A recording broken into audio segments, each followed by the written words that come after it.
Good afternoon, everyone, and welcome to another edition of Recruit Military Live, a continuing series of live broadcasts covering all things military transition, veteran employment, mil-spouse employment, and much, much more.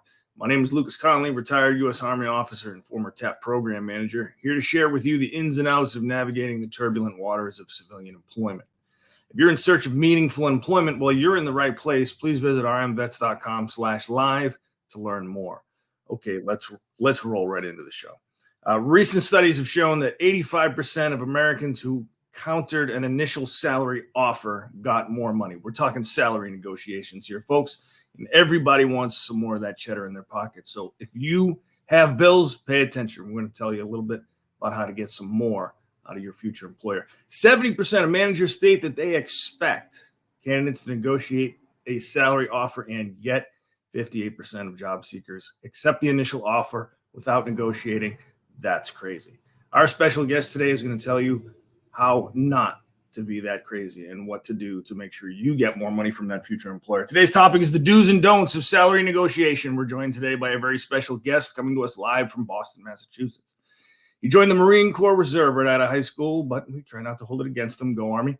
While in the reserves, he earned his bachelor's degree in economics from the University of Pittsburgh. As a senior VP of sales here at our very own Recruit Military, Justin has over 15 years of experience helping both companies and job seekers seeking veterans to find the right match for their career and staffing goals. Justin is also a fellow aficionado of live broadcasts with his own show, Vetonomics. It's a monthly series that discusses the economics of hiring veterans. This man puts data behind the process and the decisions that are made. Ladies and gentlemen, the one, the only, Mr. Justin Henderson. Justin, welcome to the show. Thanks for that intro, Lucas. I'm excited to have the conversation. I'm excited to have you. I give an intro like that, and it's like I'm meeting you for the first time. Right? Well, yeah, but you set the bar pretty high, so you got to live up to hopefully it. I'll achieve it. Yep. We can only hope. All right, folks, now that you know who we are, we'd like to hear who you are. Hit us up in that chat window. Let us know where you're watching us from, who you're with, who you served with, what your status is. Are you in transition? Are you retired or about to get out? Are you a mil-spouse or a caregiver or some other status that we haven't thought of? If you've got questions, comments, issues, or concerns, or just some good old-fashioned gripes, jump into the chat, and time allowing, we will address them. Hendo, Mr. Henderson, Justin, the one, the only. You're telling me that when I go into an employer and they offer me a salary, I can say, no, that's not enough. I want more. I mean, the salary negotiation idea has got to be new to folks that have never worked in the civilian sector. Well, it's really hard because coming out of the military, you're used to compensation transparency, right? What rank are you? What time in service? Are you living on, in barracks? Are you getting housing allowance? Things like that. In corporate America, they try to hide that as much as possible. Now there's new legislation that's trying to open that up, but yeah, there is everything in that offer letter is pretty much negotiable. And it's not everybody understands that. And coming out of the military, it's really important to understand your worth so that when you go in there, that you're able to have that conversation and not only ask what we're going to discuss, but have something behind it to support why you're asking that. Absolutely. Now, this topic comes up quite a bit with my job seekers, and they are naturally hesitant. This is not a self-serving bunch of folks. Military service members don't tend to be out for themselves. They tend to be out for the team first. But once the job seeker has started engaging with the employer, once that conversation has started, when does salary become an appropriate topic? Well, that's a great question. And, something that I've never settled well with me is at the beginning of the interview process, you're going to hear the company try to get a number from you. And then at the end of the process, they're going to try to hold you accountable to that number. And I always find that's a hard thing to deal with as a interviewer or interviewee, right? Of, hey, what number do I put out there? So what I tell people is try to delay that conversation as much as you can until you have enough information to give an educated thought in behind what you're looking for. So many times, you should have numbers of, hey, this is how I keep my standard of living. This is what I'm going to need to support myself, my family, my house, whatever. But then there's also the effort you're going to put into a role, the hours. Hey, is it a high travel role, right? Is it a lot, 60, 80 hours a week? Well, compensation should reflect that. So when you're going through the interview process, you can talk about current salary demands. Hey, what I'm looking for standard of living wise is this to maintain my current standard of living. but I still need to learn more about this opportunity, the hours expected, travel like that, to truly understand what I think I am worth in this role is a really nice way to talk about it. Now, if you're in sales like I am, compensation drives everything. So if you're interviewing for a sales role, that's your opportunity to really show your skill set at negotiation and having those type of conversations. So when the compensation comes up in a sales role, you want to dive elbow deep into it, because you want to learn how total compensation is going to work, what you can expect for your first year, and really where you can make a big impact in your compensation. Yeah, I mean, you got to go back to your basic sales, presenting compelling arguments, selling the ether, showing the pros and cons, overcoming objections, and then most importantly, close, always be closing. So Yep. I've heard you say you should have a number in mind.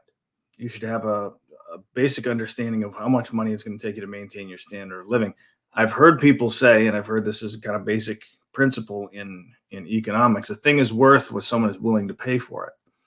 How does a person who has never negotiated their civilian salary, who has been in a structured salary plan for 10 or 15 or 20 or longer, how do I know what I'm worth? Am I worth $100,000? Am I worth $50,000? Where do I begin to gather the information so that I don't come in, like that guy that says, "Hey, my minimum salary expectation is 140,000." Well, good luck with that, chief. Chief. That's you only have a bachelor's in fine arts. That's not happening. Or too low. Hey, I'll take 50K when really I'm worth it. I don't know how do we get to that point? Where do we find these numbers? Well, what I find is I ask everybody, when you're kind of at that point of getting an offer, and you should know this before going in, but when I'm at the point where I'm doing direct hire, where I'm helping that person find the opportunity to interview and then get them the offer, negotiating in their behalf, I tell them, hey, you have to have two numbers at all times. Mm-hmm. What do you think is a fair compensation for this type of role with your level of experience? Meaning, what are you hoping this offer comes in at? And that comes with your standard of living and housing and everything else. But then also the second one is, what are you willing to take? And that second one is, hey, if this is the right job for you, right? Hey, what's the number that you can come in and you can come prove yourself and excel? Have those two numbers in mind when you're going into the negotiation side, because if it's the right role for you, it's hitting your location, it's hitting your passions of what you want to do, the company culture, the mission, all that's right. Well, okay. The LinkedIn Work Opportunity Report for veterans from 2019 talked about it was over 70% of military takes one step back when they get out. But within 3 years, they bypass their civilian peers. And so understanding sometimes we just have to come into the right organization, the right role, and then show them why we're unique, right? That discipline, that personal accountability, mission focus, things like that. And the compensation will be there. So, but how to find those numbers compared to what the role is? I mean, there's sites like Glassdoor and other places you can look, but you also have to be aware, right? Sites like Glassdoor, which are very informative, attract two types of people. The person that really wants to boast about how much money they make, and the person that wants to complain just about hammer, right? Complain about the company, right? The median, that mean group of people that are just doing their job aren't being pushed to those sites, right? They're not something's not happening. Going, okay, I'm going to go to Glassdoor. But when you're fired, you're running to Glassdoor and you're going to hammer it out, right? Or you get a big promotion, you're going to go in there, and go, guess how much money I'm making in this role. Oh yeah. So you just have to be aware that those aren't the mean; those are the extremes. I think one of the websites that was recommended to me was mynextmove.org. It's based on Department of Labor statistics, and you can sort by geography and things of that nature to see what the median, top end, and low end compensation is for a project manager in Dallas, Texas, with a 4-year degree. Yeah, and that's good, but there's different organizations too, like private companies. They can pay more because they don't have to give money to the stock market or to private equity, right? The money stays inside the organization. But usually you have to pay more for your health benefits because maybe they're not large enough to get that collective bargaining of good health care. So you really got to look at a lot of different avenues, not just the amount of money coming in, but hey, how much you're going to pay in health benefits and how does that compute to total compensation? Also, somebody like me, I have 3 little kids, so PTO is huge for me, spending time with my children. So looking at PTO and putting value on that. A lot of people, when they think about salary negotiation or compensation negotiation, is probably the better way to say it, is that PTO is negotiable. Right. When the market got really tight, here's a little stat for you. There was 152 million citizens employed February 2020, right before COVID hit. There's 156 million people employed now. So it's a tighter labor market than was pre-COVID. And there's more of a balance. Companies understand that they need to respect us as humans more than they used to. So they're willing to give more PTO than they were before. So make sure if you're at the point where you've negotiated your compensation to your salary to the point where, hey, we can't get you anymore, well, you still have other things to negotiate. Hey, you can negotiate your PTO. You can negotiate a sign-on or a relocation if you need it. There's a lot of other things that you can negotiate to help get you that total compensation you're looking for. Yeah, and that's what I was going to ask you about next. Is there's a lot of factors, right? You've got your PTO, you perhaps sign-on bonus, relocation, Yep. and don't leave money on the table. All right, I talked to a guy who got offered a $10,000 relocation package, and he said, no, it's okay. The government's going to move me anyway. And it's like, well, I don't think they were asking for receipts from the moving company to show where you spent it there, Hero. Yeah, but the issue with those sign-on and those relocations is they kind of a little bit of a handcuff, because you have to pay them back if you leave in a year, right? Or 2 years or 3 years. So, that person might be like, hey, I could take that money, but at the same point, I don't want to risk having to pay that money back. While we're on that, Justin, for our audience, now I know what vesting is, you know what vesting is, but I'll tell you, when I was transitioning out of the military, I thought vesting was putting on your body armor. Can you explain for our audience what vesting means in terms of compensation? Well, vesting could be your 401k, it could be your stock options, it could be payback of relocation. So what that means is when it's fully a part of either your compensation, like so 401k stock or like stock options could vest after a year, meaning, hey, here's $10,000 in stock, but it's not truly yours until the end of a year. And then it's truly yours, and you can sell it if you want, you can do whatever you want. And same with relocation. When you're looking at that relocation document, it's going to tell you the repayment terms if you leave. Sometimes it's, hey, they split it up in 12ths, and every month that you make it there, you pay that 1/12 less back. So if you make it 6 months, you only have to pay $5,000 back instead of 10. Some are all or nothing. And also when it comes to relocation, there's 2 types: lump sum and reimbursement. Okay. Lump sum is at $10,000. And guess what? They're giving you $10,000. The government's taking $2,500. So you're getting $7,500. But you leave, that corporation said, I want my $10,000 back. You're like, well, hold on. I only got $7,500. Yeah. Like, I don't care. It's tax. Give me my $10,000 back. So that's something to think about as well, where when it's receipts, right? They're just reimbursing you. You're providing the receipts for your move, and they're reimbursing you. So there's no tax implications there. So if you're negotiating a relocation, ask them, hey, instead of lump sum, can I have a reimbursement of relocation instead? That way, for some reason, if you have to leave or whatever, that tax part isn't involved. I think that's really critical too. And some companies are open to it. Now, I know some people transitioning out, they don't have that money to relocate themselves and then wait the 3 weeks for reimbursement of that. What I tell people is, if you have the credit and you're available, go get yourself a money back credit card, same as cash credit card, Home Depot card, something the rewards you're looking for. Because when you open a new card, it's usually 90 days, same as cash, right? Mm-hmm. So you can put all your receipts on that card, get reimbursed in 3 weeks, paid off. There's no interest paid yet. That 5, 6, 7, 8, 10 grand that you put on the card, you get cash back. Yep. Right. So you're actually making money on it. And that's something that people don't think about too. Plus, smart use of credit's good for your FICO. Right. Okay. Exactly. So let's talk for a second. Let's break it down. You go to an employer, they tell you, we dollar match your 401k up to 6%. It's vested at 3 years. Right. As a veteran, I hear that and I go, what is it? What should the veteran be thinking about with we'll talk dollar match 401k, 6% of your base for vested at 3 years? What's the consideration there? Is that a good deal? Yeah. Well, again, it's really hard because there's so many different retirement plans, pensions, 401k, all that, what they're talking about is they're really trying to get long-term employment. That's what the company's saying. Hey, we're going to go above average of, 4.5% match all the way to the 6% dollar for dollar. But we're also looking for that return in tenure. So know that, again, following passion really is what I found doing this for 17 plus years. The people that really find the mission that they can get behind and the team that they can partner with, everything else works out. The retirement, the compensation, all that kind of works out.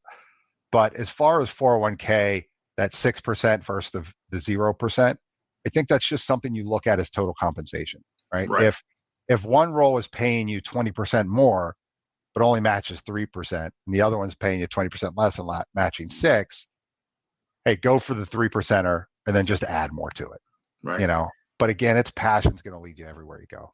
And for those of you who are still confused about vesting, think for a second about that E3 that took that 4 alpha bonus, got that $40,000 bonus, and then spent it all on a brand new Mustang. And then 3 weeks later got a DUI and is being kicked out of the military. Well, guess what? He's got to pay that back. Wow. Yeah. Yeah. Really what I found so much when you're in this career transition is you don't know what you don't know. And it's really important to have as many conversations as you can around this topic and around really what you want to do. And what I found too is that, you're looking at compensation and, hey, am I being paid fairly? Veterans love helping veterans.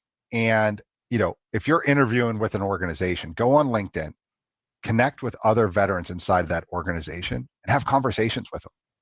I think part of the reason Lucas and I are still here is we just love that connection to the military. When you get out of uniform, you really do miss it. And you miss that anybody to your left and right, you can just have a direct conversation with, right? And that you're all in the same mission, no matter what. And that's when veterans get engaged with transitioning military on LinkedIn, almost automatically they're there to help. What can I do for you? What do I need? So I would leverage those relationships while you're going to the interview as well and ask them, hey, I'm interviewing with Jane or Joe. What should I know? Hey, what about, they're going to be transparent because we want more veterans on our team at all times. Every vet does. So they're going to help guide you through the process. So leverage those relationships and do that now. Like if you're not interviewing, you're 6, 10, 18 months out from the getting out. Now I say you're not a threat, right? Now's the time when you can start communicating with those people on LinkedIn and they see you in uniform. You're posting a picture of, hey, I'm out in training doing this or whatever. They're going to love that connection to the military and they're going to engage you so that when you do get to your transition window and you start interviewing, they're going to help coach you. They're going to help get you through the process. Absolutely. I love the opportunity to be able to spend some time coach, teaching, mentoring service members in uniform as they transition out of uniform. And strangely enough, somebody pays me to do it. So bonus. Isn't that great? Win-win. All right, let me throw another scenario at you here. E6 midterm, 10 years in service, has decided it's time to get out. She's got a spouse and 2 children at home. What does this gentleman or lady need to understand about the cost of health insurance? Well, yeah. So you really need to look at the total family plan and what it covers, right? Hey, are you looking to have another kid, right? I can't tell you how many times in my career that somebody's told me, hey, I just got out of the military. We bought a house. My wife's pregnant. She's due in 2 months. You're like, okay, great. And you don't have any health care, right? You had free health. So you just have to be aware of your situation and really what drives it. Hey, do you have a kid with special needs? Do you have certain prescriptions that are just a part of your life, right? You want to go look at that and see, do those healthcare coverages cover those specific needs? Or is it going to be a big spike in cost because of that? There's just a lot of hidden costs that can pop up, on the healthcare side. So if you have any special needs, something you just really want to vet that well. But outside of that, larger organizations, 250 people or more, they understand the value of healthcare. They're really working hard to get a good healthcare program. So they know that that's going to attract the talent. But also remember, those smaller companies, Like when we first started here, Bradley Morris, now RecruitMilitary, I think we had 40 people, 50 people when we started. So the healthcare wasn't that great, but also all the money stayed in the house. So you made more and you were able to use that money towards the healthcare. So it kind of balanced out compared to those larger organizations. That makes sense. And the company negotiated plans can be pretty fantastic. However, if you're looking for the platinum plan, basically, that you have in the military medical coverages may pay nothing, no deductibles, nothing for prescriptions. That on the equivalent side of the civilian side of the house would be $900,000, $1,200, $1,400 a month. Am I wrong? Yeah, well, the New York Times had an article last week that a study showed that the VA medical system has now bypassed corporate America's medical system. So that tells you something that, if you can keep the TRICARE, keep it. I'll tell you that. A lot of my friends here, coworkers, they have TRICARE and they love it. Yeah, and it's also a consideration too. If you're getting ready to break from the military service and you don't have that plan and you don't have a job lined up, maybe a couple years in the Guard Reserve is not a terrible idea, just to hold on to that healthcare coverage. Yeah, I on my last show of Vetonomics a couple weeks ago, we had Josh Larson on, COO of Asa Abloy. He did 10 plus years of active duty and then has been in the reserves for 10 plus years. And he had mentioned the healthcare and how that helped his family. And again, you're saving tens of thousands of dollars a year. It really is. It's worthwhile if you're open to it. Yeah, absolutely. All right. Now, we were talking yesterday about some different things, different considerations with geography, relocation, cost of insurance, cost of housing. And you brought up a point, which I didn't think that I was going to hear, that things like climate change and green initiatives and progressive policies are having a direct impact on people's pocketbooks. I need to hear more about this.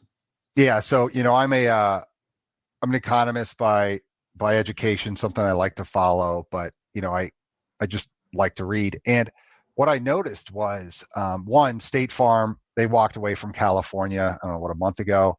Nationwide walked away from California. So home insurance is getting much, much more expensive in California. Florida lost 6 out of 8 of their insurance providers. Their number one insurance provider is their FAIR, FAIR. And that is a government-backed insurance provider. Colorado, last month, their legislation just passed a FAIR Insurance Act, up to $750,000 because insurance providers are starting to leave. Phoenix, if you saw Greater Phoenix metropolitan area, they've started to restrict water in certain towns to help with the growth of the greater metropolitan area. So what's happening now is around Phoenix, you're going to have these water, not deserts, but restricted water. That the prices of those houses in those communities is going to go down. What was really interesting is I had a friend move from Atlanta to Florida, not on the water, Central Florida. USAA dropped him as soon as he moved to Florida. I have a friend that lives in Orlando. He's been there for over a decade. His home insurance went up 50% this year. The average for Florida is going to be 33% increase, 33, 38%. Nationally, it's 10 to 12%. So what people aren't realizing when they're doing the compensation side is they're going, okay, the house is going to cost me this much a month for the mortgage. This is how much money my health insurance is going to cost. This is how much money I'm going to bring home after taxes. But they're not looking at that scale of the increase in home insurance costs that is happening. I remember in 2009, I'm the host of our MBA Vets event, which is the top 75 MBA programs send their veteran students to us. We have a 2-day program in Atlanta where they get internships and full-time employment. We have a lot of companies there, talking to them. And I remember asking the insurance board, or I didn't, one of the MBA vets did. They said, what's your greatest challenge? This was 2019. And they all kind of said at the same time, when to stop insuring climate impacted housing. And that was 4 years ago. And I was like, wow, that's pretty interesting they said that. But right now I'm seeing it, and you're seeing it, and people are calling me that are relocating and go, wow, I just didn't realize how much this was going to cost. So if you're getting ready to relocate to an area, I would talk to your insurance provider. Get a quote. Just to get an idea of what you're getting yourself into. Don't assume it won't change. Get a quote. Get those hard numbers. Don't guess. Yeah. Okay, so we've heard some of the backstory. I've heard some of the considerations, some of the things we need to understand about salary and about total compensation. Let's talk meat and potatoes. Let's talk the verbal fisticuffs that go into a salary negotiation. All right, I've gotten my interview done. I did great. I'm loosening my tie. I get home, I get a phone call. The phone call is, "Hey, Luke, we really loved having you here today. We want to make you an offer." All right, now who talks first? Who should talk first? How does this tete-a-tete go? Here's the deal. Yes, the bean counters, the heads of corporate, right? Their main goal, right, is profit. Profit above all. But the person extending the offer, right? If it's your hiring manager, that's not the mentality. The mentality is team growth, right? Hey, especially if it's the hiring manager, you're kind of a pressure release valve. That person is doing more work than they need to do, more work than they're required to do. They're just picking up slack. The future employee is the solution to a problem, right? Exactly. So it's great to be excited.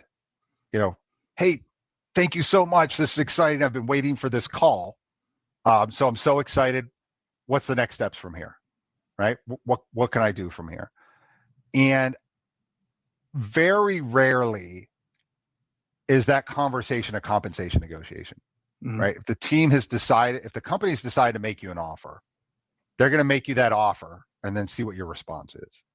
And they're going to leverage the conversations previously, right? So what you could get is, well, hey, in our first interview, you said this dollar amount, so we made you an offer at this dollar. And that's really where I say that's okay to push back. Right? Okay, great. Well, hey, thank you so much. And if you recall, when we first had that conversation, I said, here's where my current demand is without a full scope of knowledge on this role.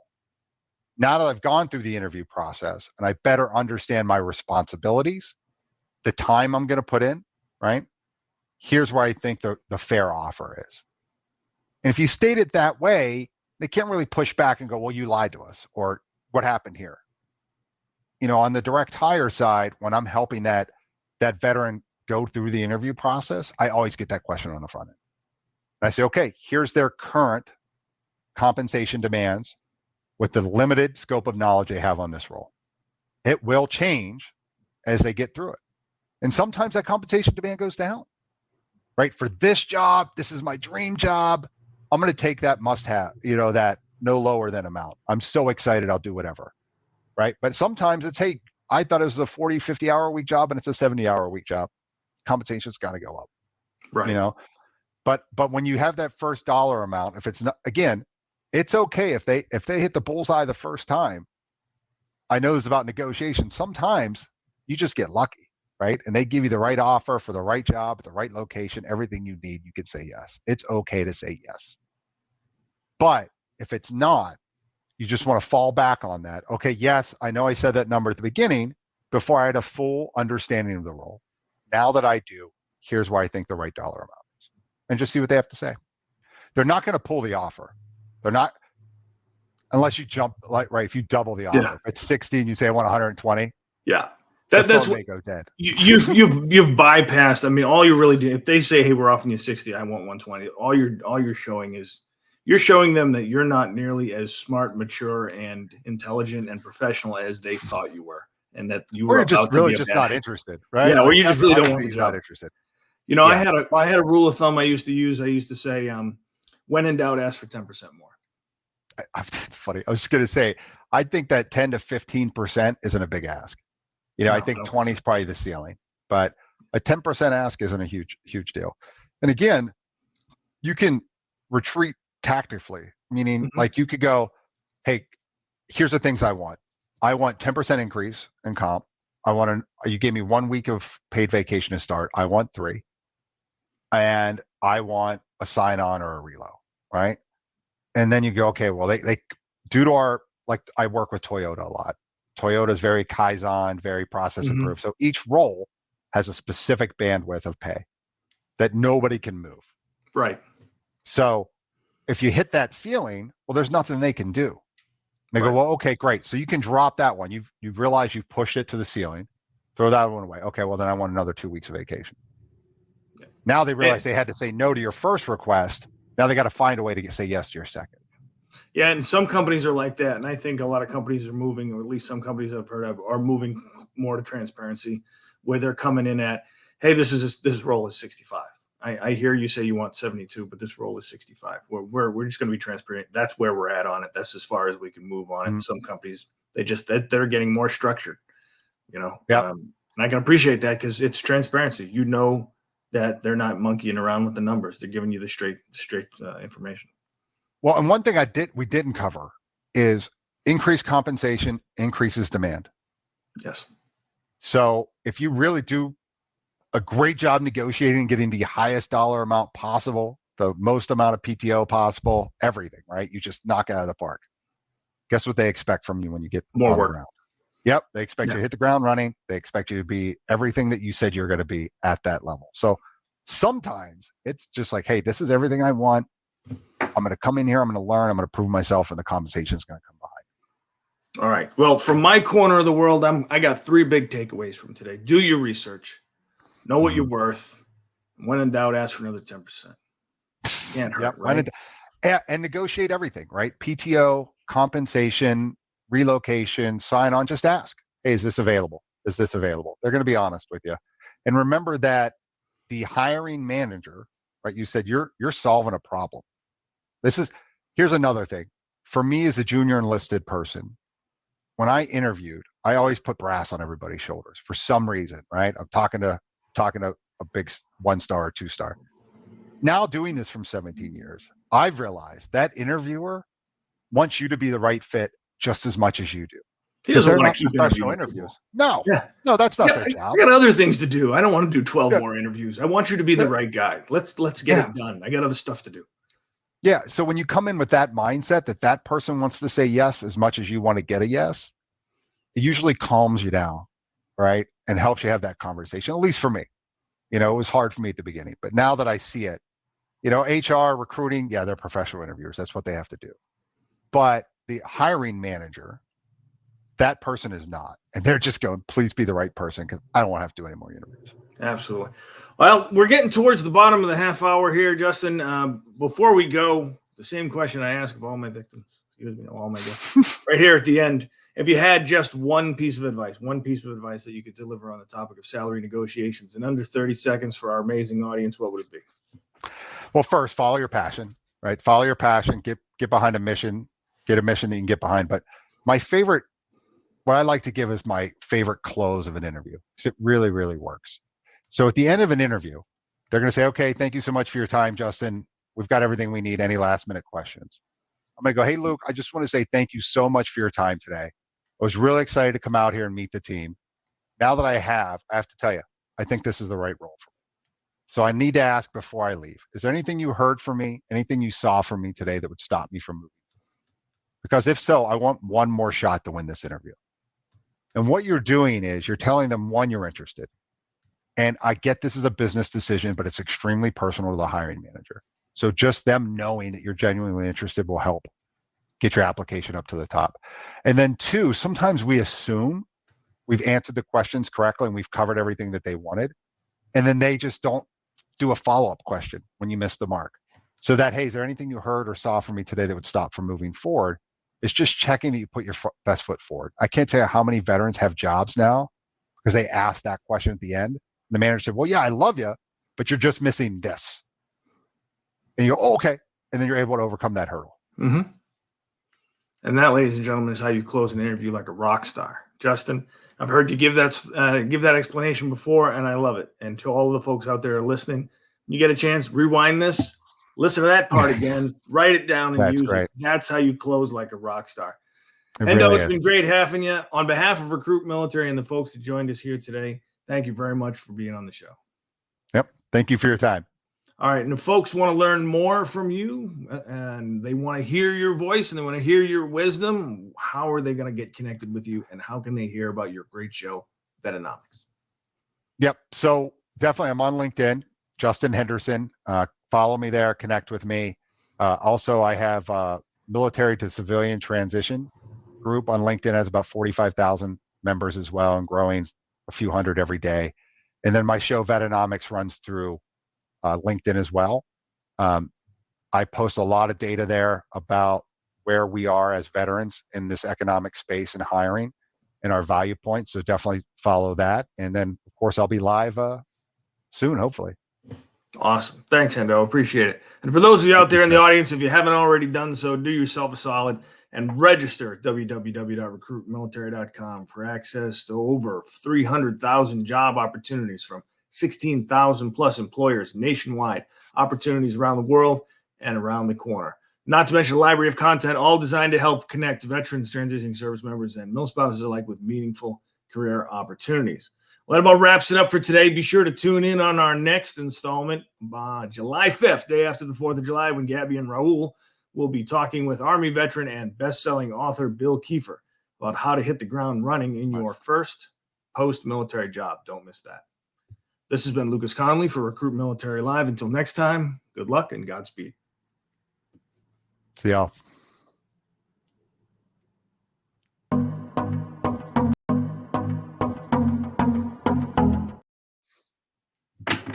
Two thumbs up. Good.